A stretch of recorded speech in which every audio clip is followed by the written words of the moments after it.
Hey everyone, welcome to another Anime Kingdom discussion and review. This one is on episode 4 of Gates. And, this episode may have not had like any action scenes or anything, but it was still a good episode. Like I said before, it's been getting better and better. And this one, it went a little slower, of course, but I don't expect big episodes, action every single episode. This one showed more about like it was cool because we finally go back to the base and see boom. Like I was wondering, are they gonna be able to, build walls and stuff like that? And the base looks crazy cool. Like it's like, dang, yeah. Now that is what I was thinking. Like, are they gonna improve the fortifications and everything? And yes, they did. It looks really good. So another thing in this episode is the princess from the Empire and her knights are, of course, trying to go around and they're getting information about the Arnis Hill and all the people there and everything. And she also finds out from one of those guys, the one guy that led the last attack on Arnis Hill. He's actually still alive. He lost a leg and an arm, but he's still alive. And of course, she finds out what happened, that the Empire sent them because they became a threat, obviously, because they lost all their forces and everything and all that stuff.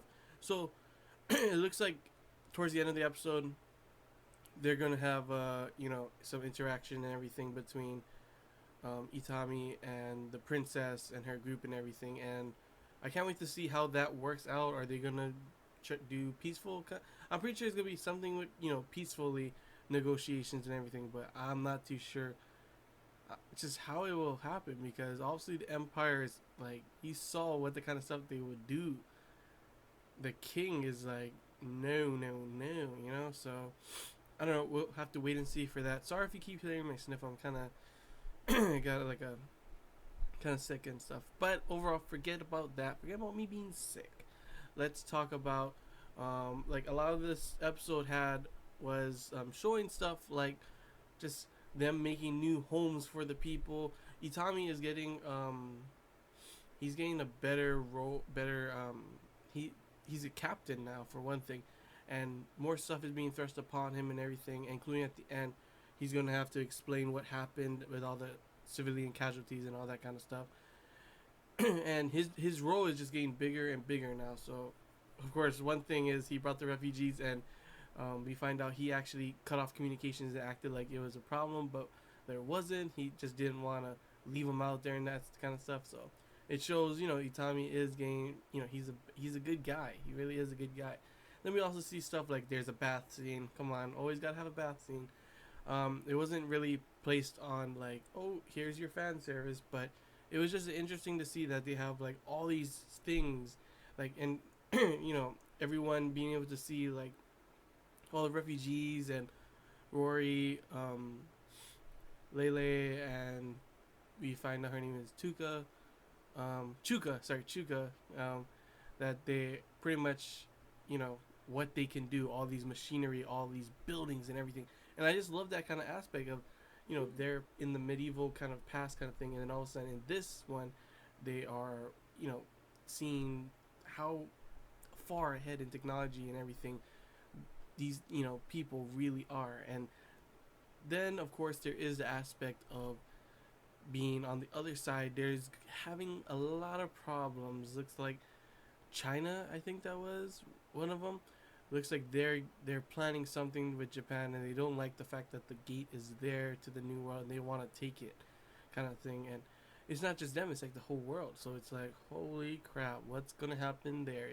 It really puts a new aspect on the show, not just focusing on the new world, but also we're focusing on what's going on in in our world and everything. So that's pretty interesting too. It was cute to see Lele, wearing her like the gas mask suit and everything. It's like what the heck, but it's cool to see how she is learning more and more, you know, about our Japan and everyone their our world's kind of stuff, and it's like ooh, it's pretty interesting that they're kind of learning this kind of stuff. And then Chuka, she's having a problem with her father and everything. She misses her father, but they do get her to be a little happier and everything, and understand all this kind of stuff. And now they have a bunch of these dragon scales. They're trying to go to Italica to trade everything, and that's the way Itami them can learn how the trading there works, and that is where he is going to of course meet up with the princess, and I can't wait to see that interaction and see how the negotiations and all that kind of stuff goes. Cause so far, um, like it's just I love this anime because it's not just the aspect of the fighting and everything. It's like I love the concept of everything. I love these kind of fantasy meets modern world kind of stuff. It's really cool. I really like that kind of stuff. And that's pretty much all I have to say, guys. So yeah, hope you guys enjoyed this Anime Kingdom discussion review. If you have any questions, feel free to comment below. If there's anything I missed and you want to talk about, comment below as well. And seriously, I can't wait to see what we have in store, what they have in store for us in the next episode. Till next time, guys. See ya.